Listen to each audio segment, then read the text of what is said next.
Vale, perdonad. Que como estamos con dos ordenadores, decía eso, que bueno, que bienvenidos y esperemos que ahora sí que podáis escuchar bien y lo mismo que con la cámara se pueda ver todo. Hoy la presentación la va a hacer la compañera Cari, yo entonces directamente le cedo el puesto a ella.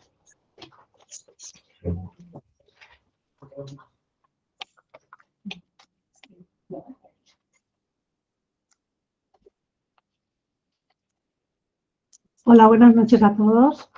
Hoy tengo yo el gusto de presentar aquí a estas dos personas tan interesantes que nos van a hablar de un tema muy interesante por una parte y que a todos nos genera un poquito de tensión, ¿no?, al hablar de ello.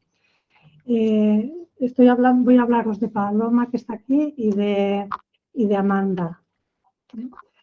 Paloma. Luego resulta que nos conocemos y no lo sabíamos. Bueno, Paloma es licenciada en Medicina y Cirugía por la Universidad de Zaragoza, es psiquiatra y psicoterapeuta gestal, formada en terapia sistémica por la Universidad de Murcia y en psicoanálisis del Centro Psicoanalítico de Madrid. Es máster en psicoterapia integradora por la Universidad de Alcalá de Henares y máster en psiquiatría legal y forense por la Universidad Complutense de Madrid. Formada y colaboradora docente y miembro de la Fundación Vivir un Buen Morir. Que del tema. Y es miembro titular de la Asociación Española de Terapia Gestal.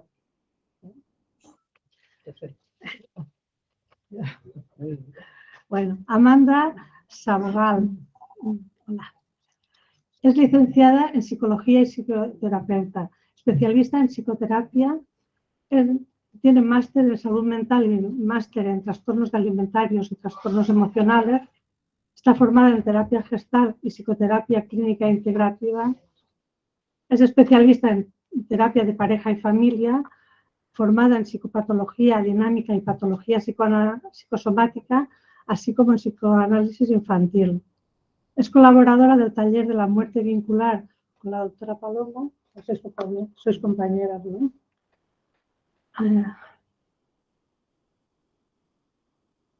Colabora en el taller Mi lugar en la familia y Mi lugar en el mundo. Es psicóloga en el Instituto de Psicoterapia Emocional y Técnica del Grupo de Alicante, donde interviene también como docente en la formación de terapia gestal y en coterapia en el taller del duelo. Es miembro de la Asociación Española de Terapia Gestal y está habilitada para psicología sanitaria, o sea, para gestalidad. Nos van a hablar del tema que todos creo que nos interesa, porque por eso estamos aquí. Les doy la palabra para que nos dé tiempo a que podáis hacer ¿Quieres mi tiempo? Ahí para la lámina que no dicen nada. La presentación. ¿Sí? Vale. Pero, no, sí.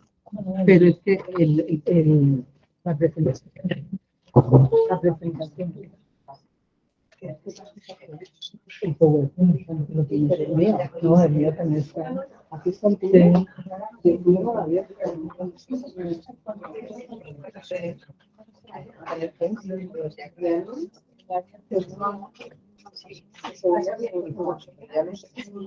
Janine, ¿el mío dónde está? Janine.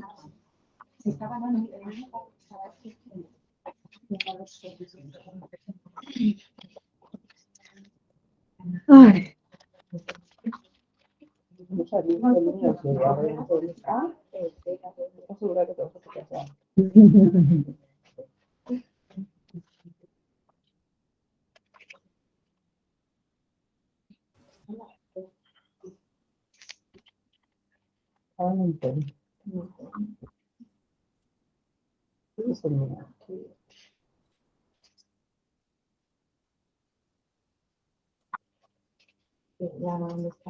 El término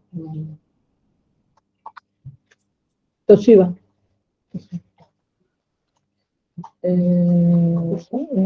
Duelo infantil.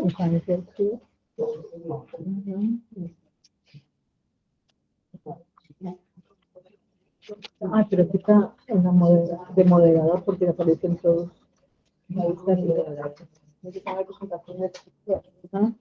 te la paso. Sí, pero no está viendo todo lo paréntesis. Sí, no, pero bueno, buenas noches. A ver, imponéis bastante, ¿eh? Bueno, vamos a ver cómo os transmito esto, porque no sé si me he liado un poco, ¿no? Ya que quería transmitir el duelo desde otra óptica, ¿no? No desde la que vemos normalmente en los libros, ¿no? Las etapas, el duelo, lo que ocurre, las diferentes etapas. Entonces, voy a empezar con la infancia y... bueno, que sea una niña. Vale. ¿Ahí? ¿Me escucháis? ¿Bien? Vale, entonces, para plantearlo como dos grandes líneas, ¿no? Una que tiene que ver con los duelos constitutivos del niño en la infancia, que ocurre en cantidad y que van tallando la subjetividad del niño, ¿sí? Que le van constituyendo, que le van armando. Hay una localización en cada pérdida y una reestructuración libidinal en función de esa pérdida y del pasaje a otra cosa, que esta sería una de las líneas, ¿de acuerdo? Y la otra línea sería aquellos niños que sufren pérdidas reales, no solamente las que tallan su subjetividad, sino en niños que en la infancia pierden al padre o a la madre o a alguien realmente cercano, como un tío o un abuelo, ¿vale? Claro, al perder a un padre o una madre, pues su vida cambia radicalmente. Obviamente, pues es un hecho muy traumático y entonces, ante un hecho traumático, la pregunta es, ¿qué tiene que ver con una pérdida real y cercana, no? Entonces,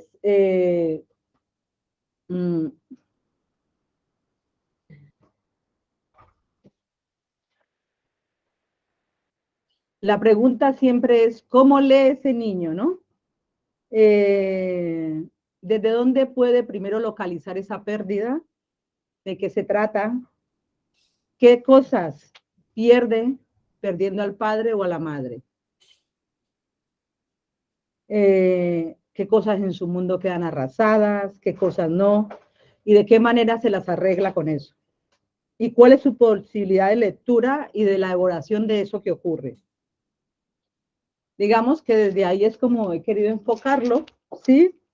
Y eso sería una manera de pensar los duelos en la infancia y el otro modo es que estos como se superponen en algún punto. Y los otros son los momentos de la constitución subjetiva donde se superponen. Yo no he escrito, solamente he puesto niños, ¿eh? O sea que, vale. Bueno,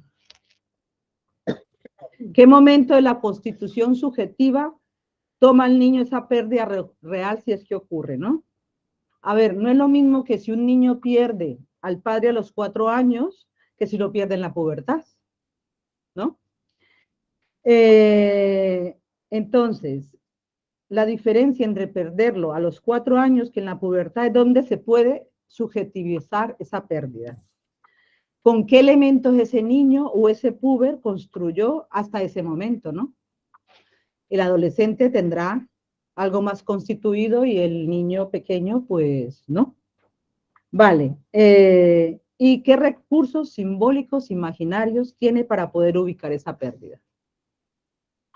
Vale. Lo mismo ocurre que no es lo mismo a los 3, a los 2 o a los 12 años, ¿no?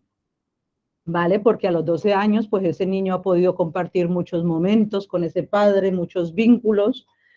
Y entonces, además, está en otro momento de constitución subjetiva y desde eso que tiene, desde dónde lee esa pérdida, ¿no? Y entonces digamos que esa va a ser una de las claves de las dos líneas. La constitución subjetiva y desde qué momento lee esa pérdida. no sé si aquí me meto en terrenos escambrosos, pero y tienen que ver con la construcción del fantasma y ese sería el punto clave, ¿vale? No es el fantasma con lo que se elabora, ¿no? Sino es el lugar donde el sujeto lo lee, ¿vale? ¿Y eso qué quiere decir? Vale. Bueno, lo que viene a dar respuesta a esa subjetivación en cada momento es el estado del fantasma, que sería como una matriz operatoria de lectura con la que el sujeto cuenta para leer esos acontecimientos. Vale, entonces eso sería como un momento de representación en el campo de lo representable de la castración, ¿sí? O sea, cómo el sujeto lee la pérdida. Y entonces ahí el sujeto lo leería como algo profundamente castrador y digamos que esa lectura, esa localización de la pérdida, ahí la encontraríamos en el fantasma, ¿vale? Y entonces toda esa secuencia fantasmática es la que nos va dando la pauta de cómo cómo va siendo esto leído, ¿no? Entonces, para vincular esto con las etapas de Freud, ¿no? Digamos, en el discurso freudiano, que sería la etapa oral, anal y fánica, que son los modos en los que se va organizando el fantasma. Entonces, el niño que está absolutamente en la lógica oral, por ejemplo, que aún no ha cedido al plano de la lectura, que tiene que ver con la lógica fálica, la pérdida la va a subjetivizar en un fantasma oral, ¿no? O sea, digamos, en una lectura fálica, como sería a los 8 o 9 años. ¿Por qué? Porque resulta que lo primero que aparece a esa edad es la vergüenza, ¿sí? Los demás tienen lo que yo no tengo. Mi padre ha muerto y yo no puedo ir al colegio porque para que no se note, para que no aparezca esa falta, porque él no tiene lo que los demás tienen, ¿no? Y entonces, pues ese razonamiento obedece a un fantasma fálico. Los demás tienen algo muy privado de algo como, y ahí pues se ve también claramente esa castración. Pues digamos, en un niño más pequeño, él no va a decir que ha muerto su madre, es muy difícilmente que un niño diga, yo no voy a ir al colegio, ¿no? O por qué los otros papás, y los otros tienen papá y yo no. Entonces, probablemente en ese plano diga otras cosas. Por ejemplo, ¿no? El padre podría, digamos, mantener juegos con un niño de 8 o 9 años, por lo general, y en nuestra cultura, pues los padres tienden a jugar a la pelota, ¿no? A cosas más de fuerza. Y entonces, el niño no hará ese tipo de preguntas, pero bueno, ¿quién me va a llevar al colegio, no? ¿Quién va a jugar conmigo al balón? ¿Sí? O más pequeño, pues empieza a jugar a juegos de agresividad o a colocar, a proyectar todo esto en su hermano o en un compañero del colegio, ¿vale? Y entonces desde ahí empiezan a ver estos tipos de comportamientos. Vale, y desde ahí puede ser que no esté nombrando de manera real ese padre, pero sí de forma simbólica, ¿vale? Y entonces esto haciendo hincapié frente a la figura paterna. Ahora, haciendo hincapié con respecto a la madre, bueno, pues en este contexto cultural, pues a la madre nos han dado lo de cuidar, etcétera, ¿sí? El cuidado del niño, ¿no? La parte más maternal, ¿sí? Entonces, la falta de la madre en verdad es diferente. El modo que se registra, no estamos diciendo que no aparezca y que no sea dolorosa, ¿no? Pero no se registra como la del padre, a nivel cultural también. Entonces, estos niños, ¿cómo se representa esto, no? Como ese fantasma oral, se vuelven con una autonomía bastante precoz, se vuelven como adultos pequeños, ¿no? Esos niños que dicen, no, pero si es que es súper maduro, ¿no? Al estar la madre asociada a las cuestiones del cuidado, obviamente los padres pues están inmersos en la cultura. Y entonces en estos niños aparece como una sobreadaptación a la pérdida de la madre, que asumen sobre sí mismos cuidados en general que están puestos en la figura materna. Bueno, resulta que, ¿por qué hacemos más hincapié en el padre? Porque realmente cuando la madre muere, por lo general, ¿no? Aparece la abuela, la tía, ¿no? Como que se hace mucho más maternaje. En cambio, cuando el padre muere, muy difícilmente hay alguien que esté ahí para hacer esa función, aunque pueda aparecer un tío, un profesor, ¿no? Y entonces desde ahí el niño empieza a como hacerse cargo del propio cuidado mucho más rápido que cuando lleva una independencia en la sobreadaptación muy llamativa hasta el momento que esto hace crisis, ¿vale? Y entonces cuando se hace crisis, algo queda por fuera de la lectura que hace el fantasma y entonces que puede proveer el campo simbólico, imaginario, fantasmático, para sostener ese niño cuando estalla su mundo. Vale. Entonces, digamos que el fantasma son los modos, las distintas estructuraciones y los pasajes de un modo fantasmático de uno a otro, ¿no? Los modos desde los cuales un niño puber, un adolescente, va a ir leyendo las pérdidas. Las pérdidas en cuanto a su estructuración, en cuanto a lo que va fallando en su subjetividad y las pérdidas que son más accidentales, más contingentes, ¿vale? Ay.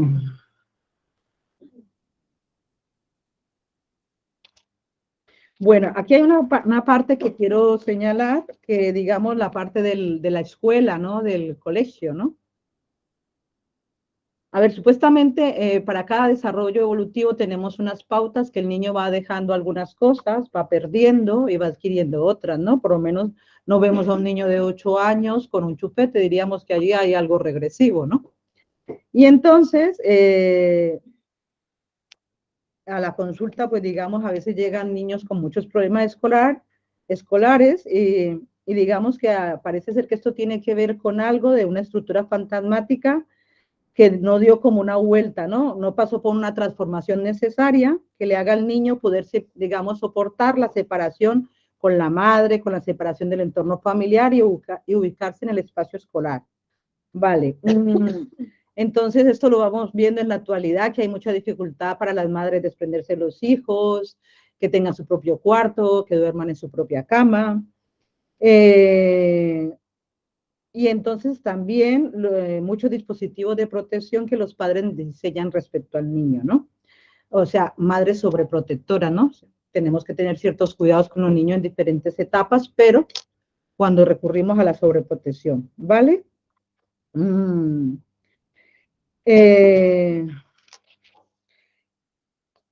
Entonces, ¿qué pasa? Supuestamente, de todo lo que yo he cogido, dice que cada día esta sociedad es mucho más incestuosa, ¿no?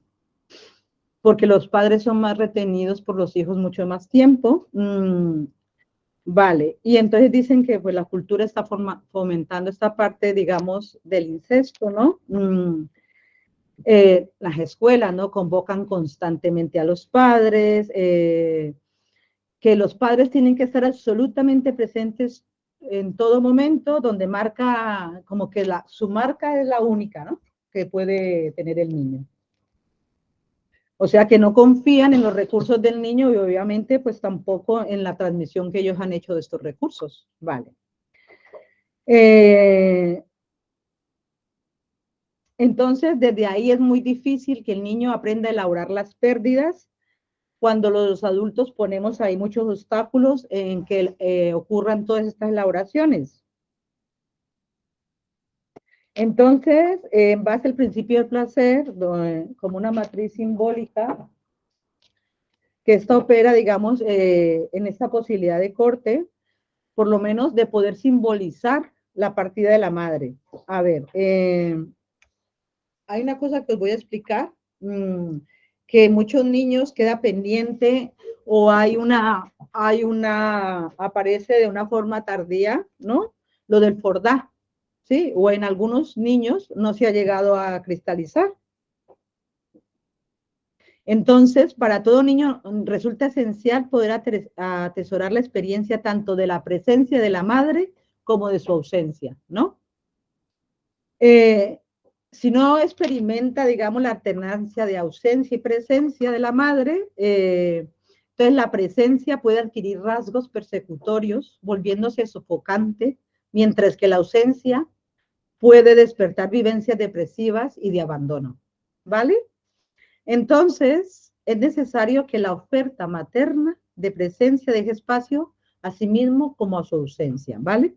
Entonces, lo del Fordá, que no sé si mucho lo conocéis, que es el juego del carrete, ¿no? Que esto fue el pequeño Ernest en su habitación, ¿no?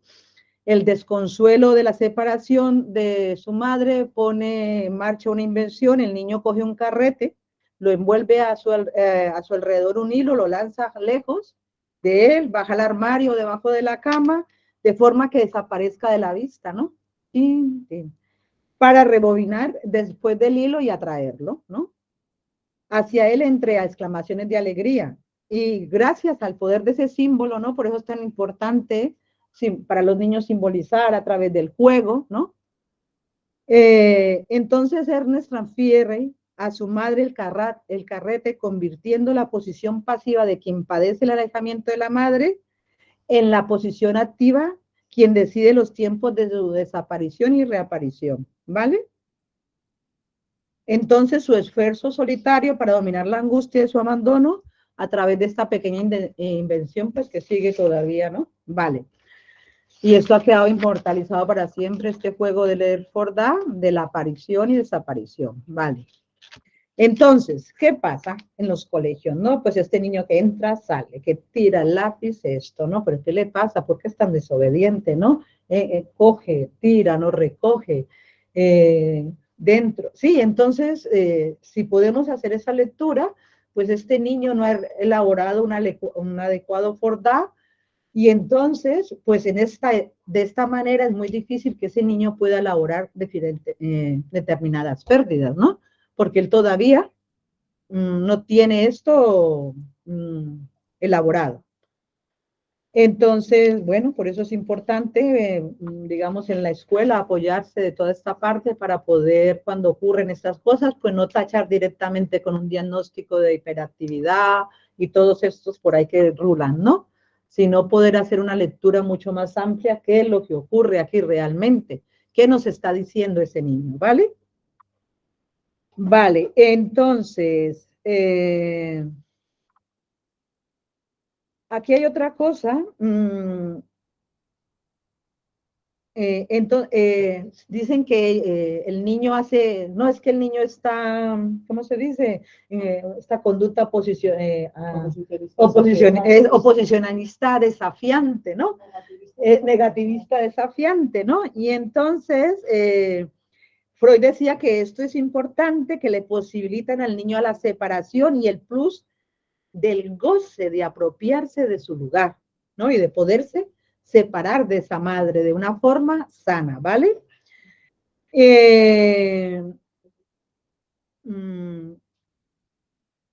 Vale, y entonces, luego, como esto no lo puede hacer, ¿qué pasa? Pues el niño empieza a vengarse de la madre. ¿Vale? Bueno, y también eso está mal visto, ¿no? Bueno, pero es muy sano que el niño se pueda vengar de la madre. Vale. Va, y entonces, ¿qué pasa cuando estas madres son muy controladoras, no? Vale, bueno, también esa necesidad de controlar su propia ambivalencia. Vale. Vale, veníamos hablando de cómo un niño se subjetiva, elabora la pérdida. Por un lado, cómo arma sus duelos o su pérdida respecto a su constitución subjetiva, que entraña una cantidad de pérdidas que van sucediendo estructuralmente, y lo habíamos cruzado con pérdidas reales que pueden suceder, pero además de eso, que son dos coordenadas muy fuertes, que hay algo que se llama el mundo. Pues, ¿qué pasa? Que el mundo también presenta grietas, ¿no? y que no necesariamente tienen que ver con algo de la cerradura del otro, no solamente de la falla los fallos que ha habido en el padre y la madre, que estos no jugaron, sino, por ejemplo, ¿no? Tenemos algo muy reciente que ha sido la pandemia, ¿vale? Y entonces, no todo depende de la situación edípica, ¿no? Vale. Bueno, hay otra, a medida que vamos cambiando de la época, la cultura, y entonces los niños, ¿qué les ocurrió en la pandemia, no? Pues empezaron a encontrarse con la pérdida de seres queridos, de no poder jugar, de no poder relacionarse con sus compañeros, los adolescentes con sus pares, el encuentro, ¿no? Del colegio, la familia.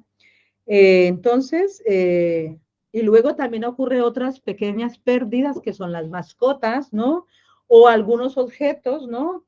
Estos famosos objetos transicionales que utilizamos para poder separarnos de la madre y son como la transición para poder llegar ahí. Uy, Liber, como que... ¿sí? Vale, esto es para que me rule mejor. Vale, entonces, bueno, que todo no es tan ideal y hay otra cosa, que los padres explican y sobreexplican y tienen mucha dificultad para hablar con sus hijos desde los duelos y las pérdidas y entonces empiezan a enmascarar esto, les crean un cuento, se ha ido al cielo, porque los niños en determinada edad no viven y no conceptualizan el duelo. A los 3 años, el niño tiene la esperanza de que va a aparecer o que está dormido y va a volver a abrir los ojos, ¿no? Entonces, lo primero que explicar, ¿no? Que ya no tiene vida, ¿sí? Que no va más para adelante. Y entonces, claro, hacemos todas estas clases de invenciones que están en el cielo y muchos de ellos pues se quieren ir al cielo con ese abuelo o con ese ser querido que ha perdido, ¿no? Entonces, claro, pero también tenemos que entender que es que estos padres puede ser que no tengan elaborado ni internalizado los duelos y entonces pues tengan mucho temor a podérselo transmitir a sus hijos. Vale. Y entonces, en esta parte del control, de ahí pues sería el fantasma anal, que siempre es lo de controlar, ¿vale? Bueno, pues si pierdo esto, recupero lo otro, ¿vale? Bueno, eso es un fantasma típicamente obsesivo y entonces pues estar en un campo bastante más defensivo donde algo de la pérdida queda un poco negado, ¿vale? Entonces, si retengo determinadas cosas como algo valioso, digamos, esta parte obsesiva vienen a reemplazar o sustituyen pérdidas afectivas de algunas cosas, como el dinero, ¿no? Entonces, esto como que les da una garantía, entre comillas, y entonces ahí vemos algunos rituales que empiezan a hacer los niños en esta edad, ¿vale? Se aferran a ciertos rituales para contrarrestar esto, ¿vale? Bueno, pues entonces tenemos, ¿no? Este tiene lo que no tiene, que la vergüenza, la otra parte de hacerse como muy adultos, y la última, diríamos yo, que tiene que ver con la incorporación, la fantasía de ser devorados, de ser arrasados, y no tiene, tiene que ver con la identificación, con poder apropiarse, ¿no?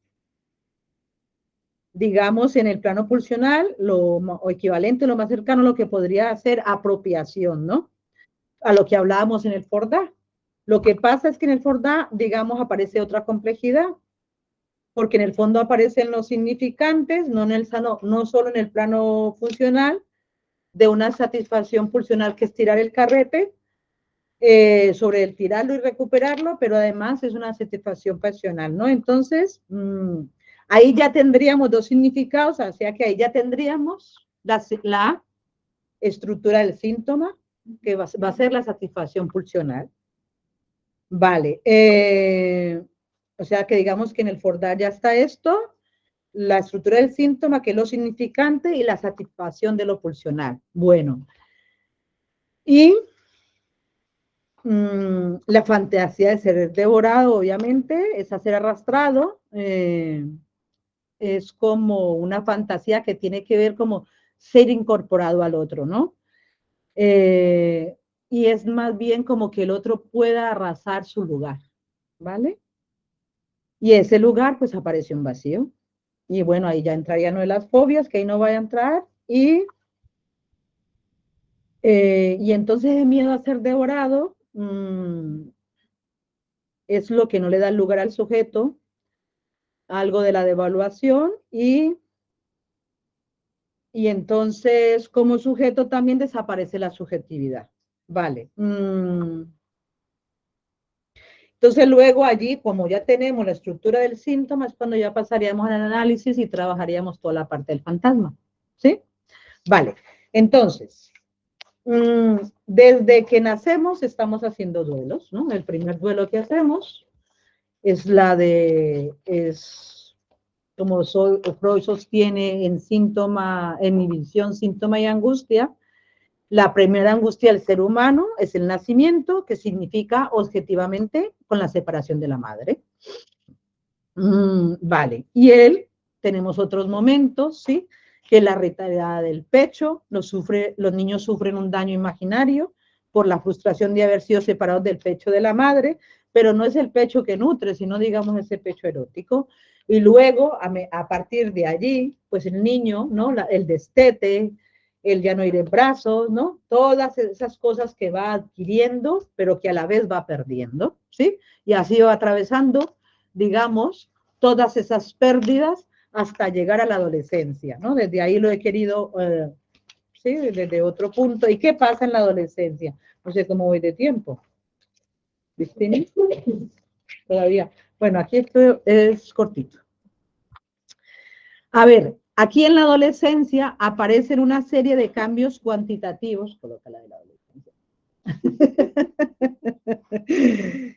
Bueno, que afectan al individuo en todas las áreas, ¿no? Biológica, psicológica y social, pues porque aquí es donde, utilizando palabras de Líber en muchos momentos, que me decía que el adolescente se tiene que desarmar para volverse a armar, ¿no?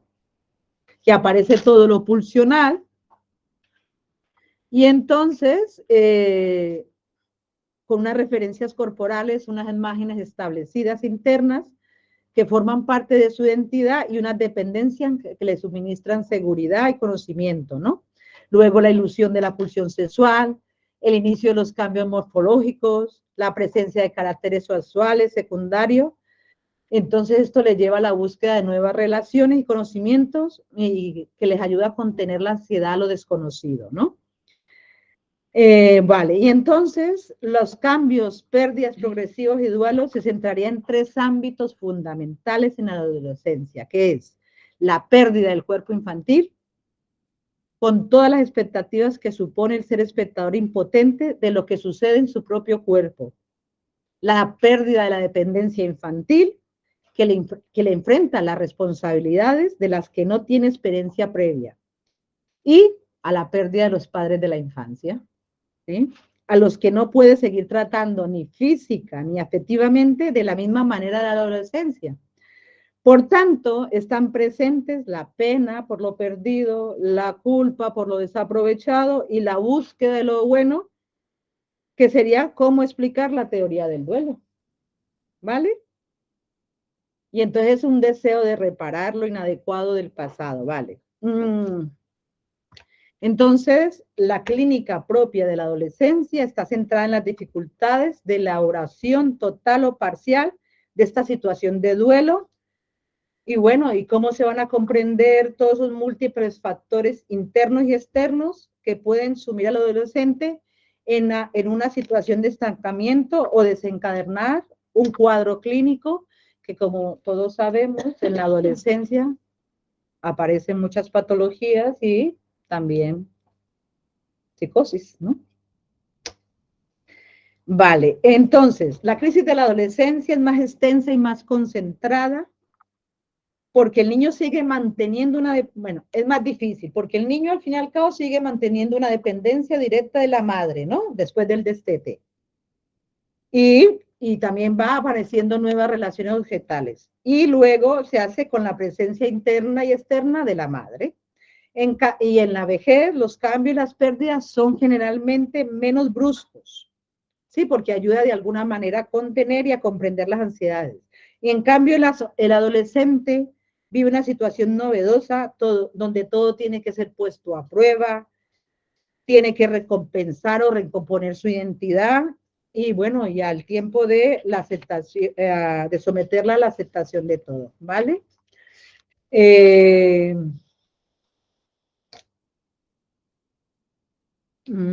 Bueno, en la adolescencia pues también se dan conductas regresivas, tenemos ya el manejo de las tecnologías, de la PlayStation,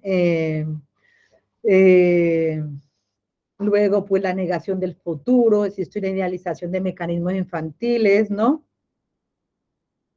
Ahí sería el enganche a las plays, entonces también la evitación de las relaciones sociales, que no es regresiva clínicamente, pero muchas veces socialmente se trata al adolescente como si siguiese siendo un niño y tiene respuesta y conductas de un niño naturalmente. A ver, por lo general en el ambiente familiar es más infantil, y en el escolar y con los pares ya es como más adulto, ¿no? Entonces ahí está en esa dicotomía. Y vale, también uno de los conflictos cotidianos pues está ya también en las horas, ¿no? Que convierten la noche en el día, porque supuestamente en la noche tienen más tiempo, pero resulta que su gran miedo es a estar realmente solos, ¿no? Y también viene la parte claustrofóbica de ya estar encerrados. Bueno, hasta aquí. Ahora yo le doy el paso a mi compañera. Gracias. Cambio de... Ya terminé. Voy a la derecha. ¿Aquí? Voy a la izquierda. Aquí, que es por favor. Calor. ¿Tienes algo? ¿Puedo probarte la tuya? Sí. Sí, voy a hacer. Déjame otra vez. Aquí, ¿no? Vale. Hice a botellito, ¿vale? Sí, no, esa la traía Paloma. ¿Ahí veis todos? ¿O me hago aquí? ¿Sí? ¿Veis todos o me hago acá? No, sí, se ve. ¿Sí?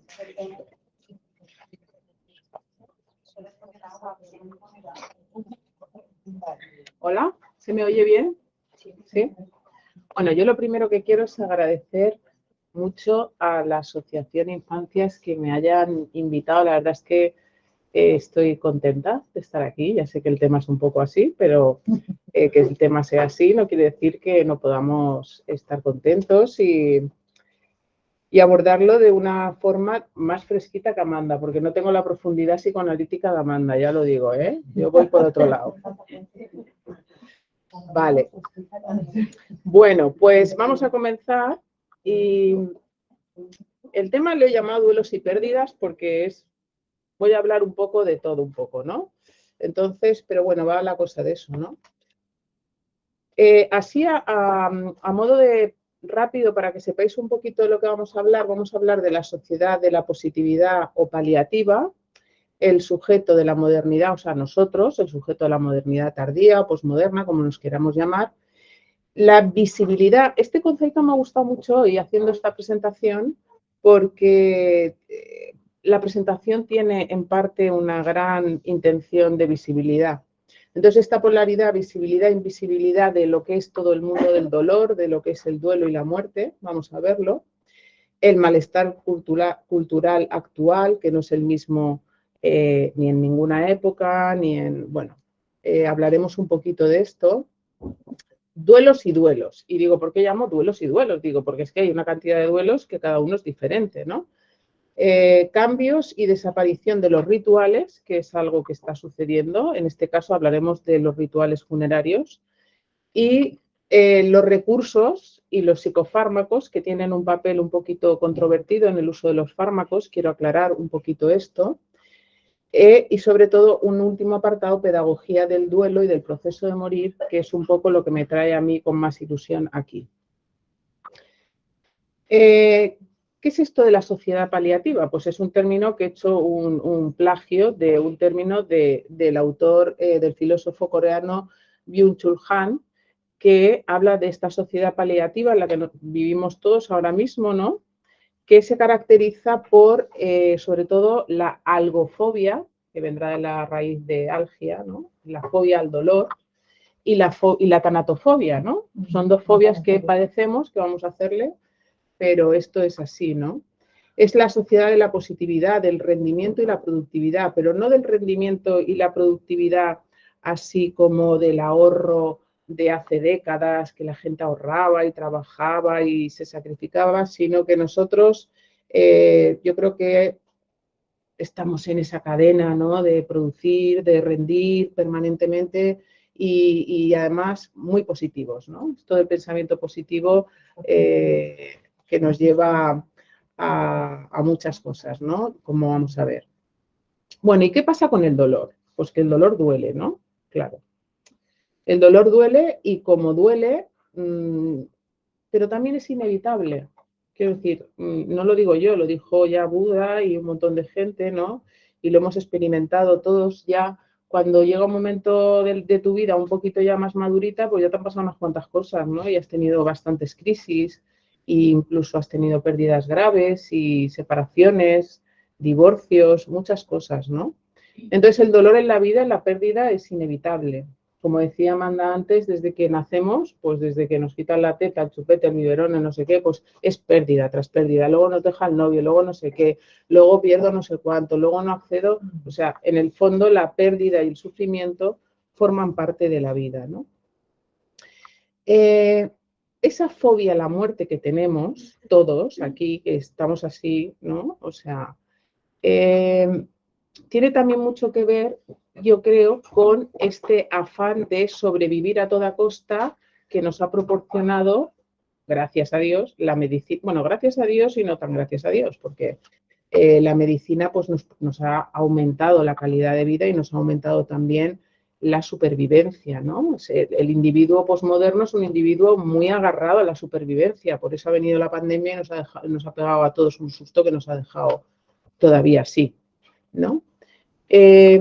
Como decíamos, el dolor es inevitable y en esta sociedad paliativa es curioso que se llame sociedad paliativa una sociedad que en muchas comunidades los cuidados paliativos brillan por su ausencia o su precariedad, incluyendo esta en la que nosotros estamos, ¿no?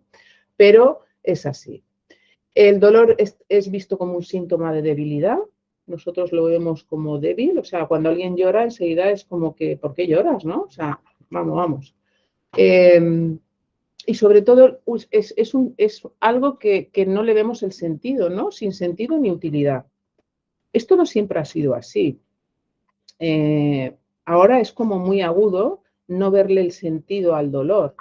Porque cuando le preguntas a alguien, pero tú te gusta estar triste, el dolor y tal, ¿qué me estás contando, no? Qué espanto, ¿no? Pero el dolor tiene su sentido, porque yo creo que en el ser humano no hay nada que no tenga sentido. Todo es un funcionamiento perfecto, hasta en el duelo, en el proceso de morir y en cualquier momento. ¿Por qué hay lágrimas? Pues porque cuando lloramos nos descargamos, liberamos endorfinas y nos acostamos súper relajados y encima la función de las lágrimas atrae a otros a consolarnos. Pues el dolor tiene su sentido también. Cuando estamos muy dolidos, estamos muy vulnerables y cuando estamos vulnerables se nos abre un poquito el corazón. Dejamos la coraza que llevamos puesta todo el día y nos dejamos abrazar, nos dejamos consolar. Tiene su sentido, ¿no? Intensifica la relación con Dios, intensifica la relación con uno mismo. Cuando uno está dolido está más consigo mismo, habita más su cuerpo. Por lo tanto, el dolor nos permite, de alguna manera, crear una narrativa que pueda integrar las cosas que van sucediendo y encontrarle un sentido, un significado en el horizonte. ¿Qué ha pasado con el dolor? Pues que lo hemos despolitizado, o sea, hay muchas cosas. Yo en la consulta escucho mucho dolor en relación a causas socioeconómicas, ¿no? Angustias socioeconómicas, la angustia económica que tenemos todos y más en estos tiempos. Entonces, el dolor se ha despolitizado y se ha pasado a los médicos, ¿no? Aquí tienes todo nuestro dolor. Venga, el dolor físico, unidades del dolor, analgesias y todo lo que haga falta. El dolor emocional y psicológico para los psiquiatras, los psicoterapeutas y los psicólogos, ¿no?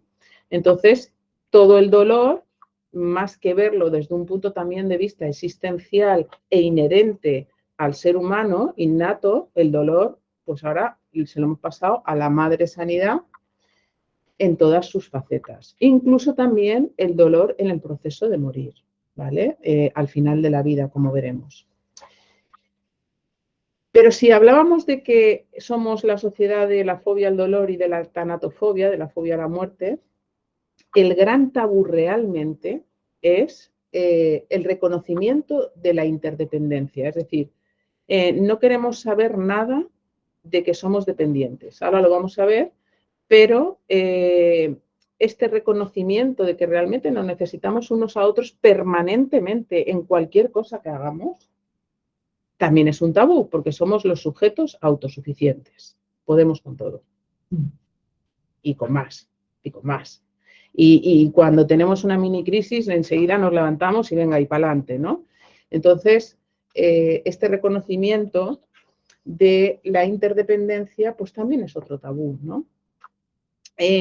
Pichon Rivière comentaba que habían dos miedos fundamentales, que eran el miedo a la pérdida y el miedo al ataque. Entonces, entre el miedo a la pérdida y el miedo al ataque, pues ser dependiente es como un espanto, ¿no? Porque lo tengo todo servido para no querer saber nada de esta dependencia, ¿no?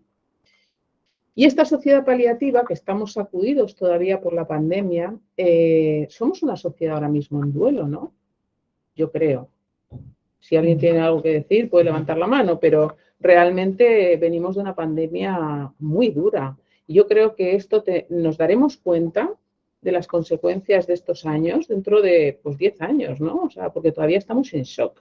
No nos hemos enterado de la cantidad de muertes y de situaciones muy dolorosas que hemos vivido, ¿no? Lo oímos en la radio, desconectamos, ahora veremos cómo desconectamos. Entonces somos una sociedad en duelo en general, ¿no? Y ahí he puesto dos puntos los gerontes porque un síntoma que reflexionando me parece que nos retrata como sociedad, porque al final el dolor habla de la sociedad en la que vivimos. ¿Cómo nos relacionamos con el dolor? Habla de nosotros. Eso está claro, de nuestra sociedad, ¿no? Y no vamos a decir que los políticos, los políticos somos nosotros porque los hemos puesto ahí, entonces es lo mismo. Entonces, un síntoma de esta sociedad que a mí me parece que es importante es cómo fue la gestión de los ancianos en las residencias en Madrid, ¿no? Cómo se dejaron morir muchas personas, 40.000 ancianos, es el recuento por un tema económico, ¿no? Porque no se invirtió suficiente dinero, ¿no? Y esto... ¿Cómo? Que no solamente Madrid. No, te hablo Madrid porque fue... Saltó exactamente, saltó y un espanto, sí, a lo largo de toda España, totalmente de acuerdo. Entonces, esto nos habla, nos refleja como sociedad, ¿no? O sea, no tenemos suficiente dinero para invertir en esto y dejamos morir ahí un montón de personas y nosotros, pues, lo vemos en el telediario y a otra cosa mariposa, ¿no? Vale. Entonces, ¿qué sujetos somos? Bueno, esta tarde estaba hablando con Victoria, Bueno, que me ha preguntado algunas cosas de la presentación y me decía, pero no nos tenemos por qué sentir mal, ¿no? Digo, no, hombre, no. Yo digo cosas generales y cada uno que se asocie o y que le resuene, ¿no? Pero, a ver, nadie me va a discutir aquí que nosotros somos individualistas a ultranza, ¿no? Que acumulamos experiencias más que vivirlas, ¿no? Me voy de viaje, no sé qué, ahora un vino, ahora no sé cuánto, ahora el spa, ahora no sé quinto, fum, no paramos. nuestra facilidad para establecer relaciones pues ha cambiado mucho, ¿no? Ahora ya Bauman habla de conexiones en este mundo líquido, en esta sociedad líquida, ¿no? Que son vínculos mucho más frágiles. Yo creo que esto lo vivimos todo, ¿no? Las separaciones ocurren, el divorcio express, las separaciones, bueno, ya no te cuento el modelo Tinder, ¿no? Que quedas con alguien y además te cuentan que no aparece ni siquiera, ni te avisan, ¿no? El ghosting y todas estas cosas, pues claro, hay una fragilidad que nosotros, si en la época de Freud los pacientes tenían represión sexual, ¿no? Y pasaban todas estas cosas, nosotros tenemos miedo absoluto a la intimidad, no al sexo. O sea, nosotros, cuando ya la cosa se va poniendo comprometida, decimos, fuera, fuera, a otra cosa, ¿no? Entonces, ¿cómo han cambiado las cosas? Cada época tiene su forma de ser, su forma de vivir, ¿no? Y lo que os decía, ¿no? Autosuficientes versus dependiente, ¿no? Porque cuando viene la gente y te dice, no, yo lo que no quiero es ser dependiente. Y yo pensando, ¿quieres ser dependiente? Pues si somos todos súper dependientes, pensando dentro de mí, ¿no? Si somos todos súper dependientes. Pero claro, ¿cómo no va a tensionar al sujeto, a cualquier persona, una sociedad que te dice, tú autónomo, autosuficiente, tú lo tuyo, que no te falte lo tuyo, el de al lado, pues bueno, pero tú lo tuyo. Y por otro lado ves que dependes del otro, de la pareja y de todo el mundo y dices tú, pues qué tensión, ¿no? Tampoco queremos saber nada de muchas limitaciones, ¿no? Es una sociedad muy permisiva, ni te cuento de las carencias, los límites, los conflictos y tal. Las histéricas y el mundo que iba a ver a Freud, pues por lo menos tenían sus conflictos y los manifestaban y los narraban. Nosotros, conflictos, los menos, ¿no? Solo cuando estamos bien.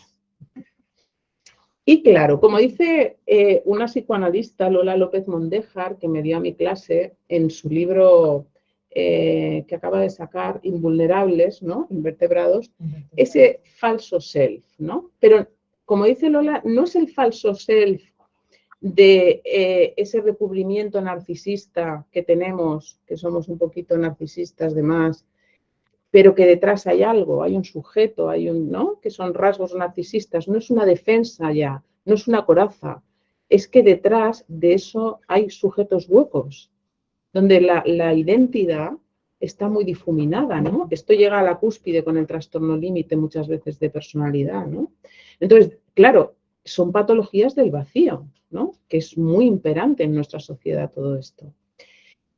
Y al mismo tiempo también nos sentimos muy omnipotentes con la tecnología, ¿no? Esto nos ha dado un nivel de omnipotencia y también una distracción muy importante con los likes, con los me gustas y tal, que confundimos, yo creo, apetencias, o sea, porque todo el mundo ya sabe que las redes sociales son emocionales, nos tienen fichados y realmente las respuestas que damos en redes sociales son emocionales. Entonces es fácil que caigamos en las garras de los likes. Entonces tengo 30 likes, pues me voy contenta a la cama y tal. Y las apetencias. Pero claro, esto no es lo mismo que un deseo que se hace consciente, ¿no? No confundamos las apetencias con desear, porque desear nos pone en falta y a nosotros la falta, pues ya sabemos que no. Que preferimos estar completitos. Vale, pues este es así somos, ¿no? Y me decía Victoria, pero no somos tan mal. Digo, no, hombre, no. Digo, esto es solamente así en general, ¿sabes? Que hacemos lo que podemos, ¿no? Nosotros, oye, tenemos cosas muy buenas. Lo que pasa es que la charla de hoy, pues tampoco vamos a hablar tanto de lo bueno. No, sí, es broma. Pero hay que verte las cosas. Y esta diapositiva me ha gustado mucho cuando la he hecho, porque me sirve mucho para explicar. Digo, mira, de un golpe hablo del dolor, del duelo y del proceso de morir, porque es un poco como yo creo que funcionan las cosas, ¿no? Uno va en la línea de arriba, ¿no? Con su maletita por la vida y de repente, ¡pum!, sucede algo que generalmente pues puede ser una pérdida, puede ser una situación dolorosa, incluso puede ser una mala noticia, ¿no? En la que nos dan un pronóstico muy malo y nos deja absolutamente bloqueados, ¿no? Entonces, aquí, ¿qué es lo que ocurre? Lo que ocurre es que la persona no puede funcionar, no puede pasar de vivir una vida cotidiana después de una noticia como, por ejemplo, que tienes un cáncer o tumor o un ser querido tuyo que lo tiene. Donde primero se registra el ser humano todo este tipo de impactos es en el cuerpo. Por eso dicen que cuando eso ocurre más vale tocar a la persona que no hablarle porque su corteza está totalmente bloqueada. Entonces nosotros recibimos el impacto en el cuerpo, de ahí sube, el impacto sube de abajo a arriba, pasa por nuestro cerebro emocional y reptiliano, primero el reptiliano, luego el emocional, el límbico y al final llega la información toda colapsada a nuestra corteza orbitofrontal, que queda bloqueada, ¿no? Esto se llama el secuestro, que es cuando nos dan una mala noticia y nos quedamos así como atontados, ¿no? Como, no me entero de nada de lo que me estás diciendo, ¿no? Es como un shock, efectivamente, ¿no? Y entonces, como dice Amanda, el shock. En esos momentos, cuando vamos a un médico y es bueno ir acompañado porque es que no te enteras de nada. Y a lo mejor el médico está hablando y te está diciendo la quimioterapia, los 6 ciclos y tú estás en un bloqueo absoluto, ¿no? Entonces, tanto el dolor, el duelo como el proceso de morir necesitan son ritos de paso. O sea, necesitamos un tiempo largo que impone un orden también en las cosas y termina con que estábamos en la línea de arriba y como vemos el hombrecito se cae después de un tiempo y se baja a otra forma de estar en la vida con esa nueva realidad, esa nueva información que acaba de recibir, ¿verdad? Vemos que la maletita se queda arriba. ¿Por qué se queda arriba la maletita? Pues se queda arriba porque, aunque no nos lo creamos, la pérdida, el duelo y el dolor tienen un sentido y dan lugar muchas veces a verdaderas transformaciones si no nos empeñamos en seguir sufriendo y aceptamos la presencia del dolor. Es decir, nos podemos poner como nos queramos poner y resistirnos hasta donde queramos, pero no aceptar el dolor en un proceso lento, por supuesto, es entrar en sufrimiento. Porque al final las cosas, la realidad no va a cambiar porque yo quiera que cambie.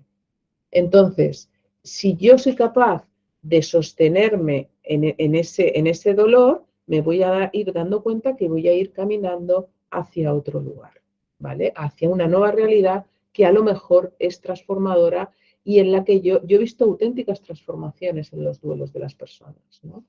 Y recuerdo ahora mismo, hace muchos años, una mujer que vino por el duelo de su marido y allí, en su narrativa, pues ella descubrió que durante muchos años probablemente el marido había estado con otra mujer, ¿no?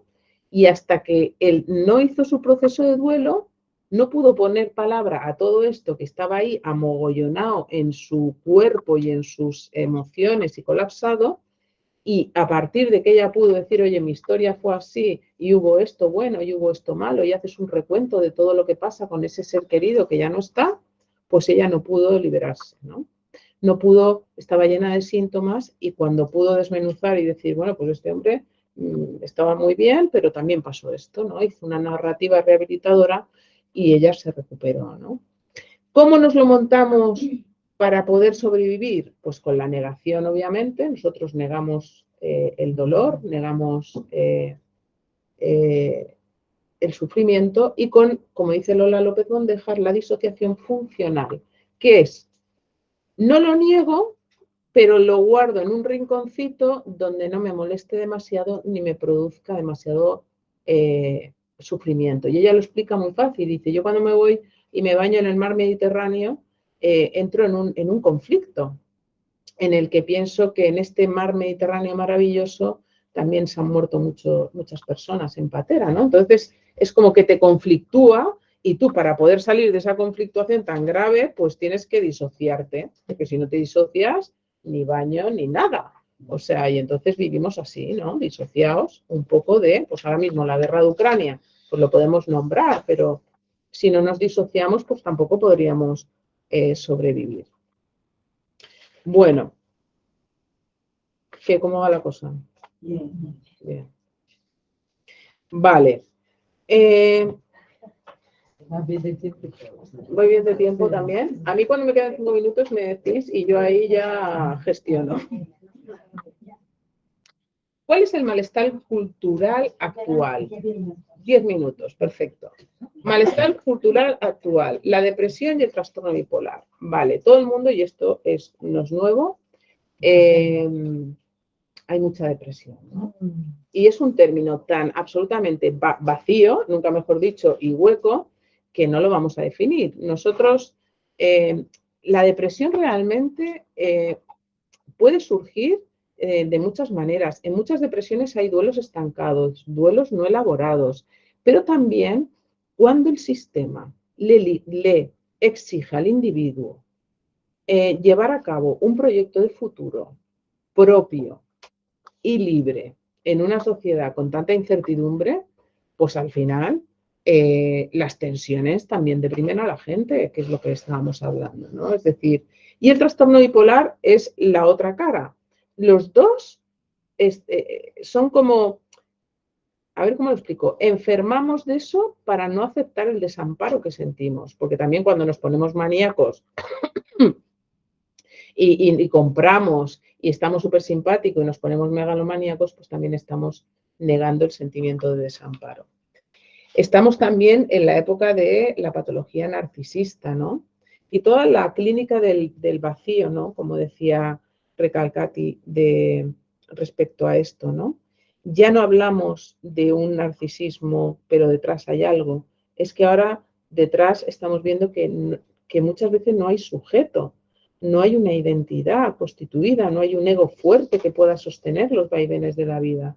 Y entonces, ¿cómo no entender también el incremento en las tasas de suicidio, que sabemos todos que están incrementándose a una rapidez? Eso también nos tiene que alertar como sociedad, ¿no? ¿Qué sociedad estamos viviendo donde la depresión está por todos los rincones y el suicidio aumenta? En el año 2019, la primera tasa de mortalidad en la adolescencia desde los 15 a los 29 años fue el suicidio. 2019. Esto es antes de ayer. En la adolescencia, ¿no? Con lo cual, el suicidio, entre las patologías del vacío, claro, si yo estoy vacío, no tengo una identidad bien formada por lo que sea, y me vienen una pandemia, una apretura económica, etcétera, pues yo puedo pasar al acto, ¿no? Que también es muy, muy frecuente en nuestra sociedad el paso al acto, ¿no? Más que en otras sociedades. La precariedad social, económica, la falta de apoyo social, ¿verdad? Y duelos y duelos. Pues de aquí solamente quiero resaltar, bueno, ya sabemos que el proceso de morir o morimiento, ya me enseñó a mí el doctor Enrique Benito a hablar de morimiento, no de muerte, porque la muerte no existe, es un concepto. Lo que existe es la desconexión progresiva, que en un momento determinado soltamos el cuerpo, soltamos la forma, ¿no? El cuerpo va envejeciendo y llega un momento pues que ya dices, y yo entiendo que el envejecimiento tiene esa función. Y lo he hablado con Amanda. Digo, esto debe ser que llega un momento que dices, me quiero morir porque me duele todo, porque estoy escacharrado perdido, ¿no?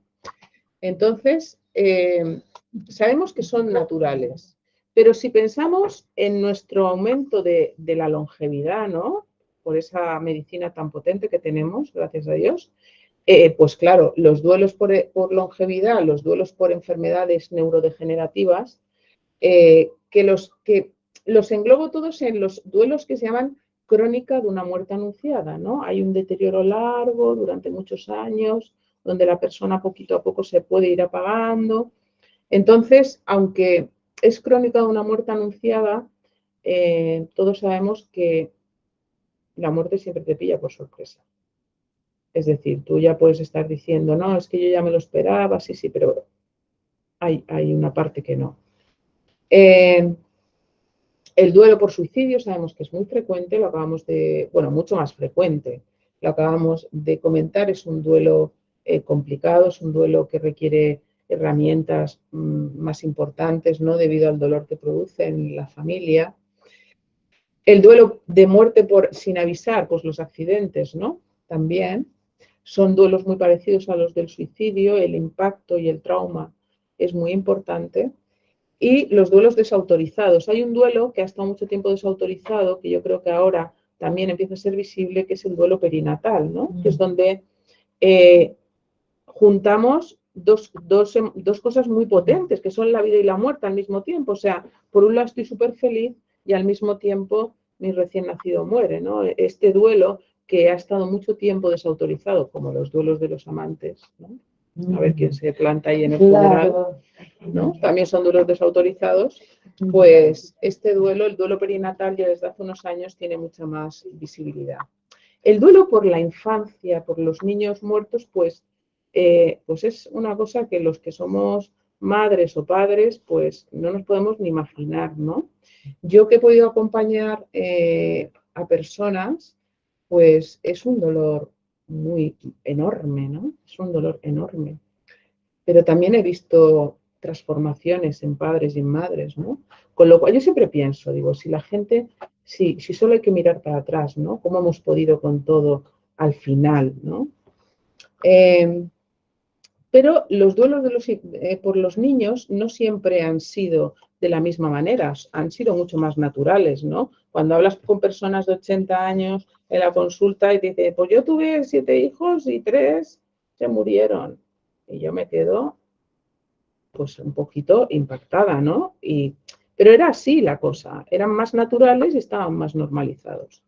Y luego el egocidio, que es muy deseable, que este lo he puesto yo, que es que vayamos trabajándonos nosotros, el ir vaciándonos de ego, ¿no? Que está muy bien, y de cosas así, ¿no? He puesto esta foto de Freud, que tiene una así un poquito cara de tristón, más que cara de tristón, ojitos así un poquito de tristón, ¿no?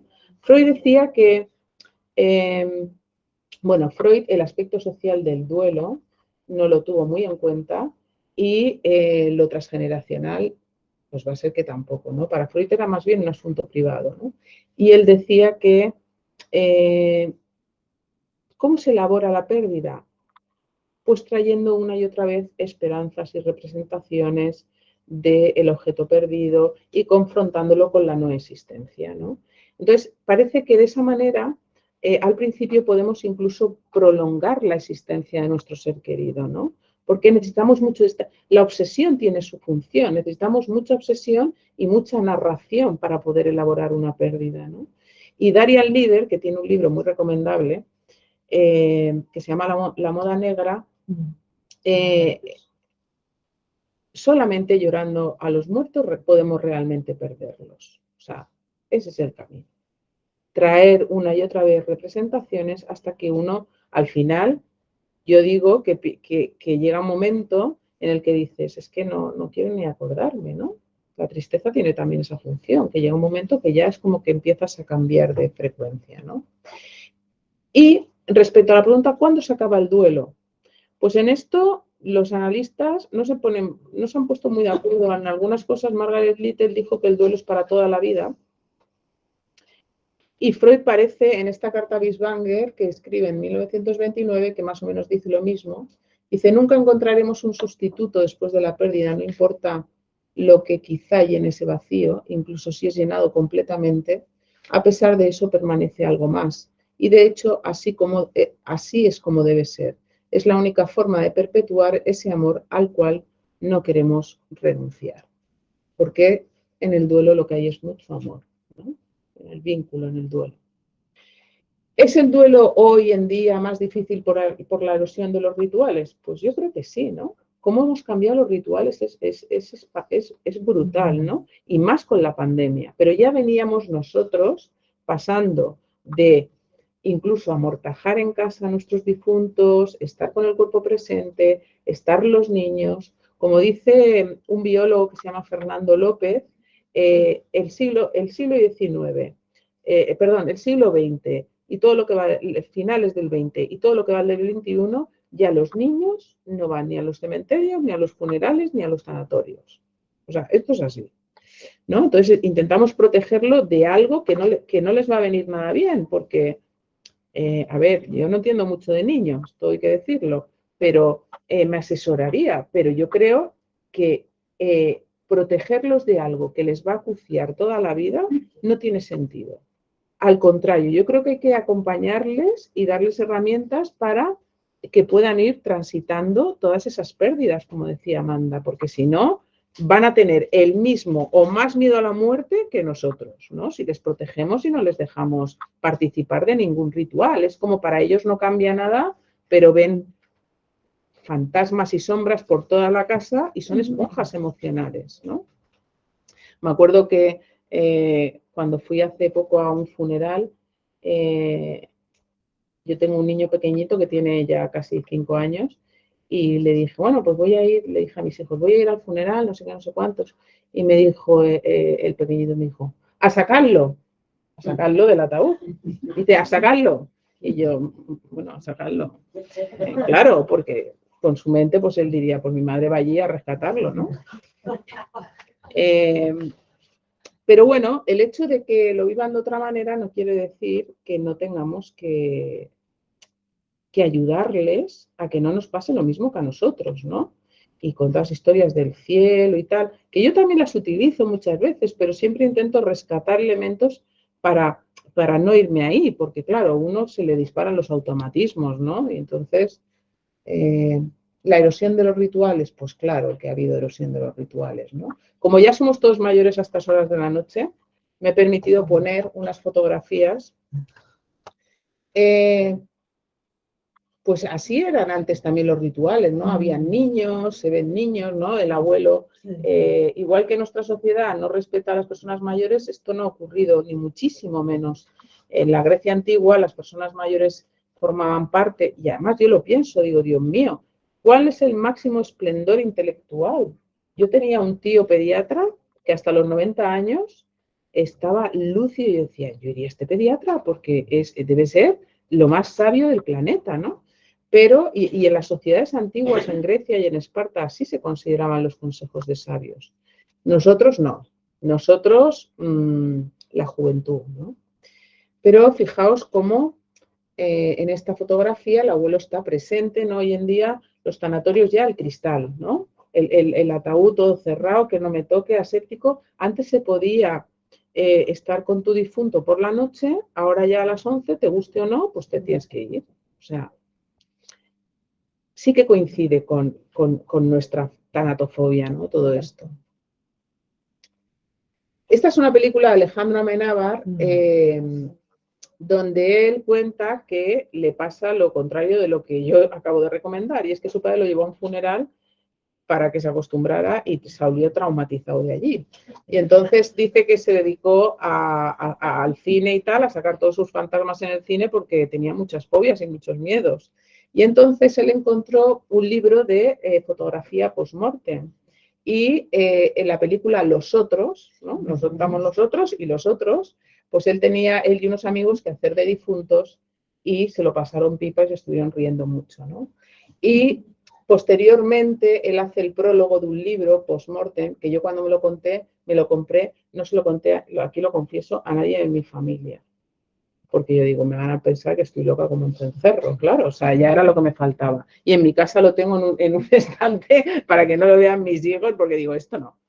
Pero bueno, lo quería compartir, porque realmente la fotografía post-mortem que predomina en la última parte del siglo XIX y principio del siglo XX, ¿no? Hay muchísimas fotografías, yo solamente he traído esta porque me parece de una belleza que se transmite por sí sola, ¿no? Porque, ¿por qué hacía la gente todo esto? Lo hacía por amor. O sea, ahora nosotros tenemos millones de fotos, pero cuando era esta época, pues había gente que solamente podía permitírsela. La fotografía post-mortem empieza primero por la parte aristocrática, como siempre, pero fue bajando más al pueblo, ¿no? Y había gente que cuando moría un familiar, solo por poder contratar al fotógrafo y poder hacer una fotografía para tener un recuerdo, para no dejarle marchar tan rápido, pues se gastaban su dinero, ¿no? Entonces, aquí se ve la muerte preparada, ¿no? Y la analista Julia Tristeva dice en un ensayo sobre el objeto, ¿no? La diferencia del cadáver, que es golpeado violentamente por la muerte, al difunto, ¿no?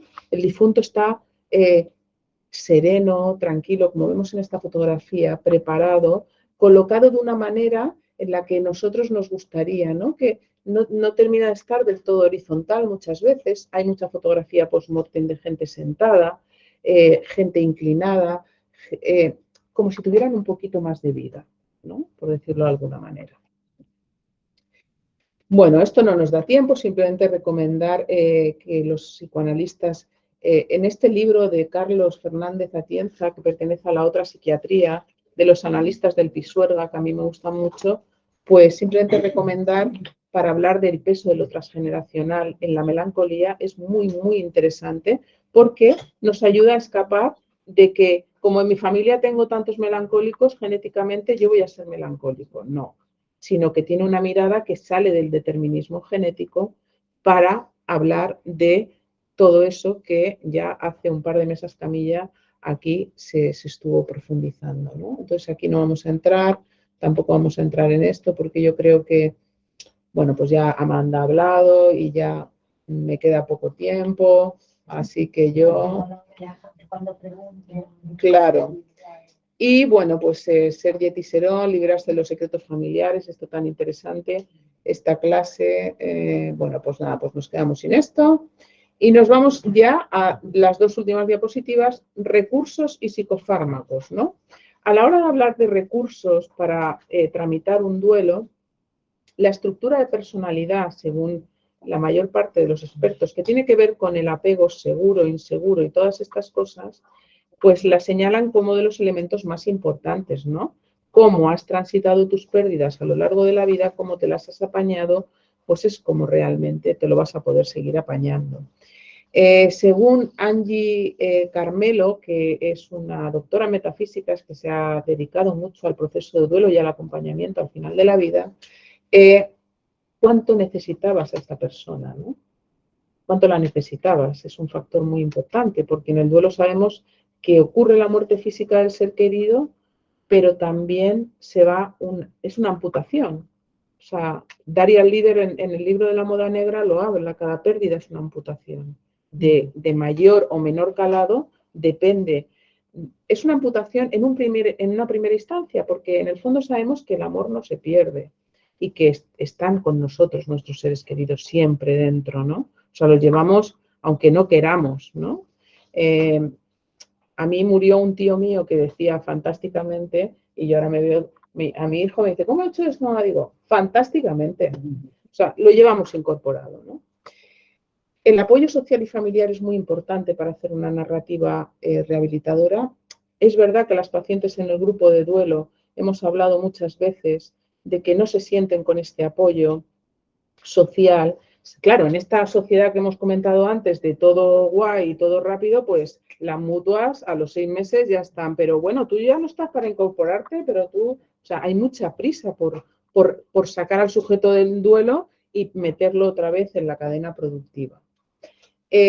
Llorar a los muertos es el camino, ya lo hemos dicho. Y los psicofármacos, pues mira, yo no los demonizo porque yo soy psiquiatra y aunque me gusta mucho la psicoterapia, creo que tienen un papel. En el duelo, en principio, no están indicados porque el duelo natural es un proceso natural que hay que llorar. Entonces, si yo le meto un antidepresivo a una persona, lo que hago es producirle una falsa realidad de estabilidad mental, y cuando luego quitas el antidepresivo te das cuenta que la persona, si no ha hecho un proceso psicoterapéutico, está en el mismo sitio. Y dices, pero si han pasado 15 años, ¿qué ha pasado? No, que el médico de cabecera me puso el antidepresivo y ya no me lo quité. Vale, entonces los psicofármacos en principio no están indicados, pero también deciros que no hay que demonizarlos, que un lorazepam para dormir o un diazepam te sienta de vicio y no tienes por qué padecer un insomnio durante meses y cosas así, como que me parece a mí que aceptamos el progreso en toda la medicina, nos pueden poner córneas, órganos y todo tipo de cosas, pero le hablas de psicofármacos a la gente y es como, ¿qué me estás contando? Que me voy al herbolario. Bueno, pues yo creo que tienen también su lugar importante para manejar duelos complicados y situaciones complicadas. Y lo que yo quería hacer en esto es un poquito de pedagogía del duelo y del proceso de morir, ¿no? Que creo que es una necesidad social, por eso señalé la visibilidad. Memento mori, recuerda que vas a morir, no tengas asuntos pendientes por ahí colgando, En el síndrome de abstinencia, de no poder estar con tu ser querido, déjate acompañar. Si necesitas estar en un grupo de apoyo al duelo, ¿por qué no? Nos acompañamos en todo en la vida, en los baby shoon, en los baby tal, en las bodas, en los túneles, los tal. Y cuando más nos necesitamos, que es en el duelo y en el proceso de morir, pues si te he visto no me acuerdo, ¿no? Pues no. Y ¿por qué no hay una unidad del duelo, no? Tenemos unidades de todo. Unidad del dolor físico, unidad del dolor de no sé qué, unidad del TCA y unidad para el duelo, pues en muy pocos sitios. He puesto este franciscano porque los franciscanos de hace siglos tenían una costumbre que era que por la noche, los viejitos y todo, se iban a dormir y había un hermano que iba y le decía, despertaba al franciscano y le decía, recuerda, hermano, que vas a morir. El otro se despertaba, decía, vale, ok, y seguía durmiendo, ¿no? Y Amanda y yo, pues estamos un poquito ya, aquí he terminado, en este camino de poder crear espacios donde hablemos de la muerte y del duelo para todos perder un poquito de miedo. Está el taller de la muerte vincular, donde nos centramos más en el proceso de morir y en el tema de la muerte. Allí nos reunimos 3 días y medio seguidos y os digo lo que somos resucitadoras de muertos vivientes. O sea, llega la gente y al final no creáis que salimos deprimidas, salimos todos mucho más contentos porque nos hemos quitado bastante miedo y hemos empezado a vivir, porque al final lo que importa es presente, pura vida, ahora estamos vivos y eso es lo que cuenta, ¿no? Pues hasta aquí. ¿Le ha gustado el tiempo? Bastante bien, ¿no? Me he pasado un poquito. Bueno, Amanda se ha pasado un poquito más, ¿eh? ¡Hombre! Oye, pues en primer lugar, muchas gracias a las dos. Ha sido una charla muy poco tensa, pero muy clarificadora. Ah, nos tenéis que pasar las bibliografías. Por aquí. Sí. Ahora nos gustaría que la gente que estáis aquí, los que nos están viendo online, pudieran participar y preguntaros y vosotros ya a una o la otra les vais contestando. Claro. A ver. ¿O no?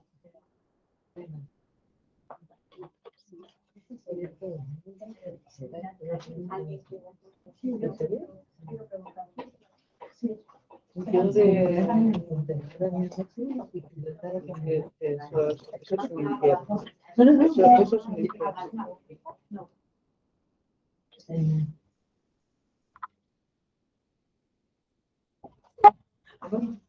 Pregunta.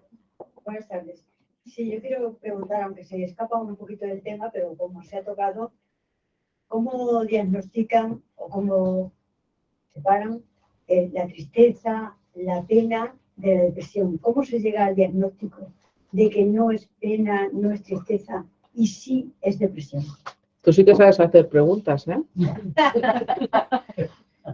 Pues es complicado porque como hoy en día todo es depresión, pues cuando viene una persona, pues claro, es que al final los psiquiatras no tenemos aparatos, pero tenemos otro aparato que es ir profundizando con la persona, viendo qué es lo que le pasa, ¿no? La tristeza es normal. Lo que pasa es que no podemos tampoco perder de vista esta sociedad en la que vivimos, porque la gente viene muy triste y deprimida, entre comillas, pero viene con mucha presión. Yo tengo que trabajar, yo soy muy importante, yo no puedo parar mi trabajo, yo esto lo digo todos los días en la consulta. O sea, entonces, ¿qué pasa? Que al final, ¿cómo separamos la tristeza de la pena, de la depresión? La depresión, que es un término que no me gusta, insisto, en la depresión, la persona, aparte de estar triste, tiene otros muchos síntomas. Pierde el sueño, se desestructura, el apetito, tiene un pensamiento negativo permanentemente, tiene mucha culpa, tiene autorreproches. Cada vez la sociedad está más fuera del mundo, ¿no? Aparece una especie como de fobia social, que simplemente ir al supermercado es que me supone un mundo cuando yo normalmente voy. Quiero decir que lo que es el síndrome, y hay mucha gente también, sobre todo hombres, que no hablan de tristeza, pero se les nota tremendamente apáticos, sin falta de energía, muy ensimismados. Quiero decir que se trata también de ir desgranando un poco hasta qué punto lo que te está pasando es un duelo, que no tiene por qué ser por la pérdida de un ser querido, puede ser que una falta de reconocimiento, ¿no? No me han ascendido y no sé qué me ha pasado que desde entonces no levanto cabeza, ¿no? Puede ser una pérdida de estatus, de reconocimiento, de fama, de lo que sea, ¿no? Generalmente hay que explorar bien las pérdidas, ¿no? Con la gente, porque son cosas que a veces en la primera entrevista no se hablan. Pero una depresión es un cuadro clínico más pesado que tiene bastantes más síntomas. Es que no se oye. No, pero No se oye. ¿No se me oye? Insisto un poquito. Y la pena, la tristeza aguda o persistente o insistente, ¿no tiene más o menos, no lo sé, lo pregunto, Sí. esa sintomatología de la depresión? Volvemos a lo mismo, la tristeza es una emoción normal. Yo ahora que acabo esta charla tan divertida estoy triste. ¿Sí? Un poco. No, antes no. La tristeza es una emoción normal. Si me peleo con mi madre estoy triste, si no consigo a veces lo que quiero estoy triste, si tengo una pérdida de lo que sea me pongo triste. Todos sabemos que en la vida hay bajones y subidones, no somos normópatas del estado de ánimo, nosotros no estamos a lo largo del día, fluctuamos de una determinada manera. Entonces, ahora, cuando la tristeza es lo que persiste en mi vida, me lo tengo que hacer mirar. Porque la tristeza es una emoción que si tú la dejas llegar, llega y se va. O sea que más que nada es por la persistencia, por lo que veo. No, la persistencia y otros muchos síntomas, como hemos nombrado, alteración del sueño y del apetito, rechazo de las reuniones sociales, no me puedo levantar de la cama. Una persona que te dice que todos los días se levanta, abre los ojos y no quiere levantarse, pues ya es un indicador, es un síntoma depresivo. No quiere decir que al primer síntoma depresivo uno tenga que medicar o que eso sea una depresión, pero si tú vas sumando, si pierde peso, si todo el día está pensando en negativo, si no duerme bien, si no quiere ver a la gente, pues va sumando síntomas y al final sí que hay un cuadro depresivo. Pero la tristeza es normal, es como la alegría. ¿Y los fármacos en esos casos? ¿De tristeza? Ya hemos llegado a la depresión. Ya hemos llegado a la depresión. Pues, ¿Cómo van realmente? ¿Cómo van? Van al cerebro, fundamentalmente. Pero además, los fármacos, pues es que depende. Hay gente que no quiere fármacos y hay que respetar. Y hay gente que quiere solo fármacos y también hay que respetar. Yo tengo gente que yo digo, bueno, yo creo que te vendría bien una terapia. No, la pastillita. Bueno.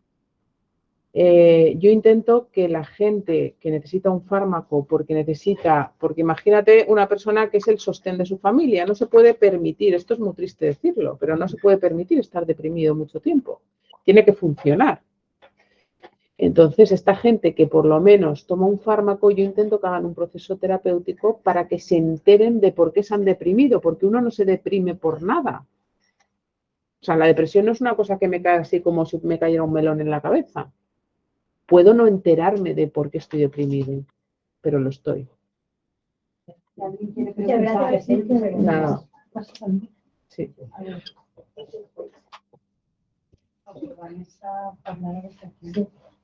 Le damos paso ahora a una compañera que se llama Vanessa.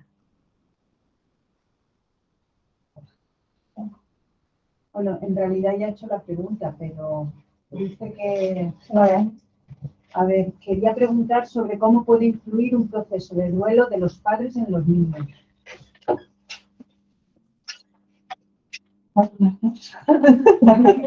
Aquí hay que cambiar. ¿Cómo puede influir él? O sea, cómo puede repercutir en los niños un duelo de los padres. ¿Cómo puede influir un proceso de duelo de los padres en sus hijos? O sea, que ellos estén atravesando. Claro, que los padres estén atravesando un duelo, que es lo que... A ver, puede influir de muchísimas maneras, ¿no? Dependiendo del abordaje, ¿no? Y la elaboración que estos padres estén dando de ese duelo, ¿no? Dependiendo del manejo que le den. Entonces, desde ahí, pues se va a ver proyectado a estos niños, ¿no? Si son unos padres que se han encerrado en sí mismos, que se han deprimido, que no le dan salida a esto, pues obviamente va a afectar directamente a los niños, ¿no? No sé si Vanessa... Vosotros, ¿alguien quiere? ¿Queréis vosotros el caso? No, por la memoria. Si queréis completar alguna cosita vosotras, ¿no? Yo creo que Casi no, hasta no, ahora- ¿Quieres hablar? Ah, pues, El concepto del movimiento. espera un poco. No, es que si no, no te oyen desde casa. Ah. Sí, quería abundar, si es posible, un poquito más sobre este concepto del movimiento, porque has hablado de un proceso de desconexión. Y ha venido que los seres humanos, a diferencia de otros mamíferos, somos seres que nacemos a la vida, como mamíferos, pero nacemos en la existencia. Y nacemos en la existencia, que es un proceso relacional donde la madre o la figura de apego nos mira y nos nombra y nos, ¿no? Entonces nacemos en la existencia. Entonces, también hay un proceso de desconexión, a veces, cuando se hace mayor, hay un proceso de desconexión, bueno, personas que están en los márgenes, que hay un proceso de desconexión, ¿no? Que creo que también tiene algo que ver con esto. Entonces, me gustaría que te hablas un poquito más esto del movimiento. Y después otra cuestión, que porque 2 veces has hablado, y claro, luego al decir que eres médico y psiquiatra, está claro. 2 veces has hablado de cómo ha mejorado la humanidad, o sea, por la causa del desarrollo de la medicina.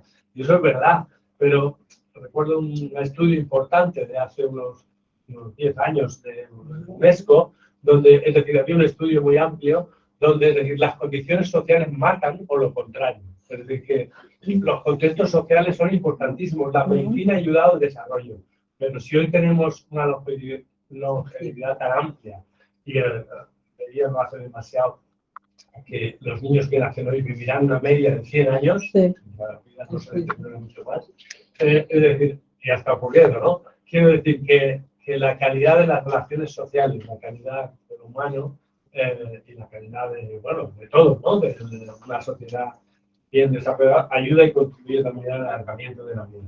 Gracias.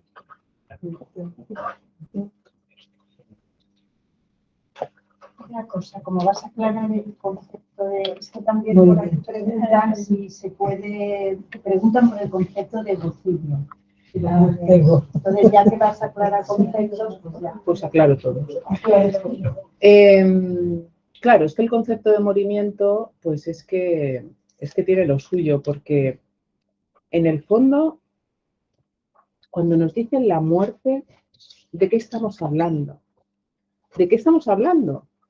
Porque si lo analizamos bien, ¿qué es lo que ocurre en el ser humano? Todos hemos estado cerca, o si no todos, ya tenemos una edad para saber que al final empieza un deterioro, el parto del niño, por ejemplo, ¿no? El parto del niño, a que el niño no nace así, ¡pam!, sino que empieza con unas contracciones, no sé cómo, pum, pasa por el canal, lo pasa fatal, se revuelve, no sé cuánto, y al final hay un alumbramiento, ¿verdad?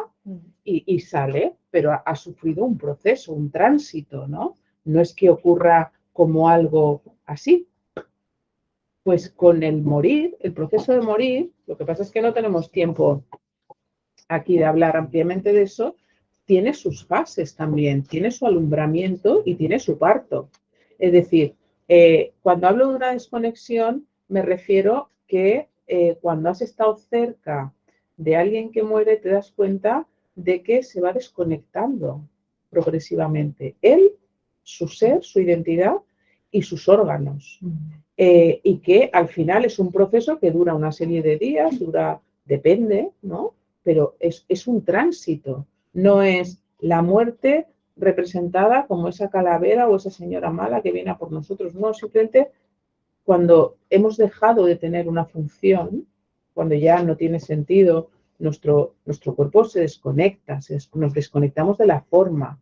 Lo que pasa es que si me aprietas, te diré que por cómo yo he estado mirando y profundizando, por esto de que, aunque soy psiquiatra, que somos médicos un poquito raros, pues tengo mi almita de científica, ¿no? Entonces yo he mirado mucho las experiencias cercanas a la muerte y he visto cómo las publicaciones acerca de esto se han disparado, ¿no? Porque se están dando cuenta de que en el tránsito más difícil quizá, aparte del parto que tenemos, que es el morimiento, pues nos quedamos súper solos, ¿no? Y esto no tiene sentido, pero solos a nivel físico, a nivel emocional y a nivel espiritual. Es decir, en el proceso de tránsito de morir, el aparato psíquico se desconecta. Entonces, todas las creencias religiosas o no, todo lo que pensemos que nos va a pasar o no, y todo eso, como diría Mar López, la presidenta de la Fundación Vivir un Buen Morir, desaparece como una pastilla de ácido sulfúrico. O sea, nos quedamos, como no hayamos estado dedicando parte de nuestro tiempo en vida a tener otro sostén, si pensamos que nuestras creencias nos van a poder ayudar en ese tránsito, en ese viaje que emprendemos y que al final aparecemos en otro lado, ¿no? La vida no acaba, la vida no es, la vida es todo y la vida y la muerte, el nacimiento y el morimiento forman parte, son como dos momentos, ¿no? Y los dos son un tránsito. Tú piensas que los dos son como un alumbramiento. Venimos de un misterio, nos encarnamos y en el morimiento salimos del misterio y nos desencarnamos hacia otra existencia que yo, sinceramente, creo que no tengo ni idea del misterio de la muerte. Voy a descubrir yo el misterio de la muerte cuando llevan siglos investigando a ver qué pasa detrás, ¿no? Y lo siguiente que me has comentado, no me acuerdo. No, él me comentaba una cosa más o no. Sí, era el tema de qué es lo que hay, las influencias para la ruta de la vida. Sí. Mi referencia a la medicina. A ver, mi referencia a la medicina, pienso como tú, o sea, lo has aclarado muy bien. Lo que pasa es que yo creo que sí que es verdad que nosotros vivimos pues una privilegiada época de un florecimiento médico, pues como decían, ¿no? Que nos ha permitido y que nos sigue permitiendo pues tener unos avances que van junto con otros muchos factores en una prolongación de la vida, ¿no? Y la medicina, pues yo creo que... Pero, hay un pero que no hemos nombrado y que no es el momento, pero pues a lo mejor otro día nos cruzamos y hablamos de él, que es del encarnizamiento terapéutico que ocurre al final de la vida. Eso es otra cosa. Eso es otra cosa. Eso es empeñarnos en la supervivencia sí o sí o sí o sí o sí. Y yo no hablo de eso. Yo hablo de cómo ha mejorado la calidad de vida y los cuidados paliativos, cómo la mejoran en el final de vida. El encarnizamiento terapéutico es otra historia. El egocidio es pues este carácter que cada uno tenemos el nuestro, ¿no? Cómo podemos ir poquito a poco trabajándonoslo, ¿no? Viéndonoslo, porque el otro día nos hacía gracia en la reunión, hablábamos de cómo a veces los alumnos en primero de Gestalt pues se creen que cuando yo me doy cuenta, por ejemplo, de algo de mi carácter que no me gusta, porque yo me dé cuenta, eso va a desaparecer. Claro, y te ríes porque dices, anda que no tiene una y otra, aquí hasta que te mueras, ¿no? Es un darse cuenta permanente para poder ir manejando uno al mono de nuestro carácter un poquito que llevamos dentro. Entonces el egocidio, pues es una cosa que es muy deseable, sí. Vale, muchas gracias. Gracias. Muchas gracias.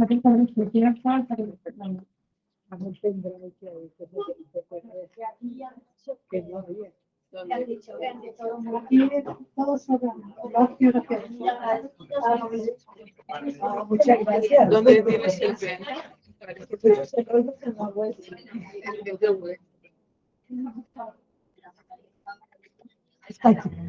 Está aquí. Claro. ¿cómo se puede acompañar a una persona que está cerca